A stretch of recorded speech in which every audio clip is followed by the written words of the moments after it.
Today we're going to be focusing in on making a soup. Now there are different classifications of soup, and the one classification of soup that you're going to be working on today is we're going to be making a clear vegetable soup. So I want to talk a little bit about the ingredients for the clear vegetable soup. I have a little bit of fat, we have some butter here, have some onions, I have some carrots, celery, and some turnips. And when we do clear vegetable soups, really important to make sure that your classical cuts are really nice, because they're going to be very visual in the soup, so making sure that we have really nice cuts. And then we have our vegetable stock. And then with our vegetable stock, we do have some roughly chopped canned tomatoes. You can also use tomato concasse, but today we're going to be using canned tomatoes. And sometimes you have to be a little bit careful because canned tomatoes can come in really large pieces. So at that point, you're going to want to take those larger pieces on a cutting board, and you're going to want to rough chop them just a little bit more to kind of mimic the same size that you have for your vegetables here. And then we're going to finish our soup off with some frozen green peas and maybe a little bit of chopped parsley for garnish.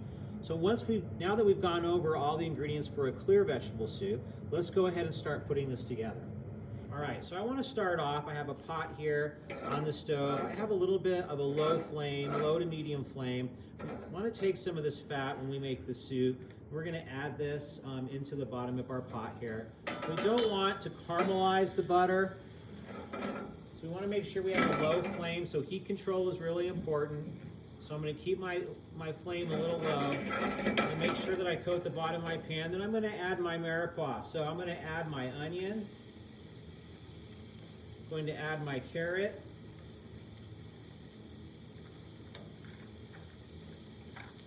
going to add my celery, and I'm going to add my turnips. Now I'm adding all my mirepoix at once because I want to lightly cook this into the pot here, and I want to sweat these vegetables.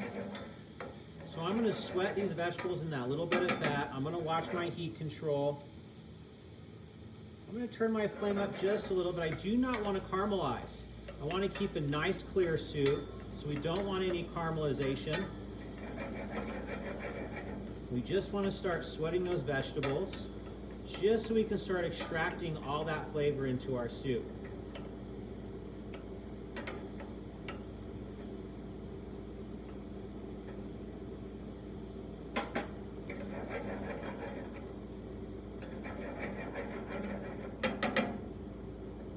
Watch my heat control a little bit.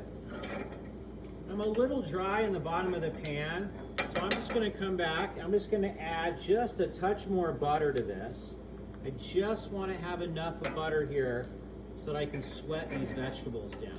And I'm probably going to cook these and sweat these probably for 3 to 4 minutes. I want to cook them to be about almost halfway cooked.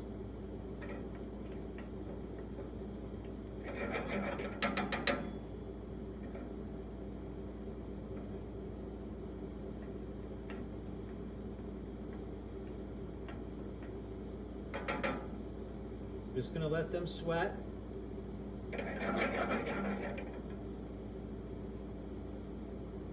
Start extracting those flavors.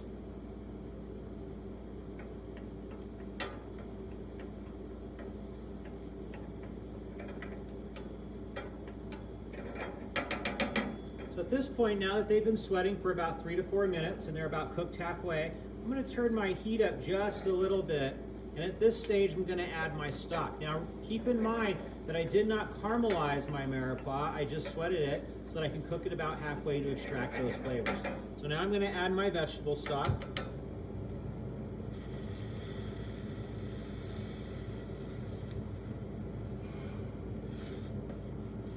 Once I add my vegetable stock, I just want to stir the ingredients together. I'm going to want to turn my flame up, and I'm going to want to bring my stock to a boil. So my clear vegetable soup has come to a boil and it's been simmering. Now I've been simmering this for about 5 minutes. Now what I want to do is I don't want to overcook the mirepoix, but I do want to come in here and I want to taste and make sure that my mirepoix is nice and tender. So I got a really nice small teeny al dente bite. So as it sits for another minute, is going to finish up to where the vegetables are nice and tender. Once you get to that point, as you taste it, I notice it probably needs a little bit more salt. So this is a good opportunity for you to come in and re-season once you taste it. So I'm going to add a little bit of salt. I'm going to add a little bit of white pepper to this, just a pinch of white pepper. Don't want to overdo it. And again, it's still simmering here, and those vegetables are almost cooked till they're being nice and tender. Now that I'm at that stage, I'm going to go ahead and add my tomatoes, my chopped tomatoes. So once I add my tomatoes, just want to give it a good mix, and I want to let this simmer probably now. It may drop the temperature down just a little bit, so I'm going to turn my flame up just a little bit, bring it back up to a quick boil. Then I'm going to turn it back down to a simmer. I want to extract some of that tomato flavor into my soup. So it's really, really important that once you add the tomatoes and you bring it up to temperature, that you're going to want to turn it back down to a simmer, and you're going to want your soup to continue to simmer probably for another 3.5 to 4 minutes, just so that we can get the flavor of the tomatoes into our soup.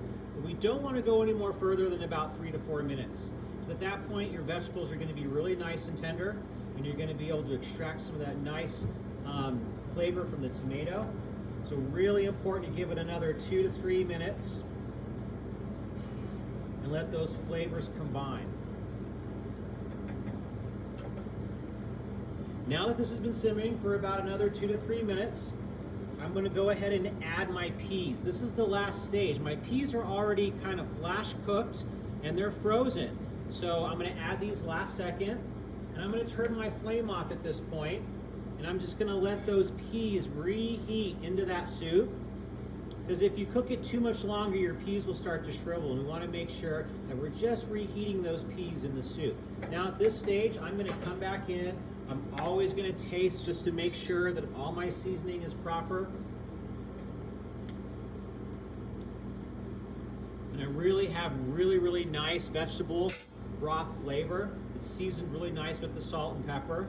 So at this stage, I'm going to go ahead and take this off the stove, and I'm going to set it down right here on the stainless steel table, just so you guys can see. Now what's really important about a clear soup is that you want to make sure that you have no visible fat or oil swimming on the top of your soup. You may see little clusters. That's why it's so important when you sweat your vegetables that you're sweating in a minimal amount of fat and not a lot amount of fat, because I'm going to want to collect any of that extra oil on top, which will not be attractive in a clear vegetable soup. So if there is extra oil, let me show you guys a trick. You can take a paper towel, and if you have excess oil before you go to plate up, you can take a clean paper towel, and you can come in here with a clean paper towel, and you can just dab it down on the top where the oil is floating, and what will happen is the oil will attach to that paper towel and will soak up into this paper towel, which you can just discard and throw away, making sure you leave no excess fat on top of your soup before you plate it up. So once I took it off, and I've used that trick to take the oil off, I'm just going to put it back on the stove for a second here, just to make sure before I serve it, because I did spend some time taking the oil off, I just want to make sure it's at that nice simmering point so it's nice and hot for the customer. I'm going to turn my flame off at this point. Now I'm going to plate up. So I'm going to grab myself a soup bowl. I'm going to go ahead and put on some gloves because I may garnish with a little bit of chopped parsley at the end. Now keep in mind what's really important when you're plating up soups is that when you come in here to grab the ingredients, I like to come in and I like to use a ladle that has holes in it so that I can grab and actually get a good amount of the vegetables and place that right in the center of my bowl. I want to make sure my ratio of vegetables and broth is going to be 50-50, which is really important. There needs to be substance in this soup. So I'm going to go ahead through here and just grab what I feel is going to be 50% broth and vegetables, which I think that looks great. Now I'm going to come back with a ladle, and I can take this ladle here I've already removed the excess oil. I'm going to take a little bit of this broth. Some of the vegetables may go in there, that's okay. I'm going to go right over the top here. And as you can see, as I'm throwing these the broth into the bowl, look how nice and clear that broth is. And we do not have a lot of excess fat or oil swimming on top of that broth. So really important. I'm going to add just a little bit more broth.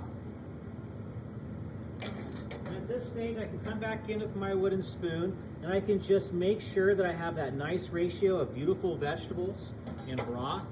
And as you can see, I have no excess fat here. And I'm just going to take a little bit of chopped parsley and I'm just going to add a little bit of vibrant color. We do get it from the peas. I'm just going to add a little bit of chopped parsley right there in the center. And there you have it. A nice, beautiful, clear vegetable soup.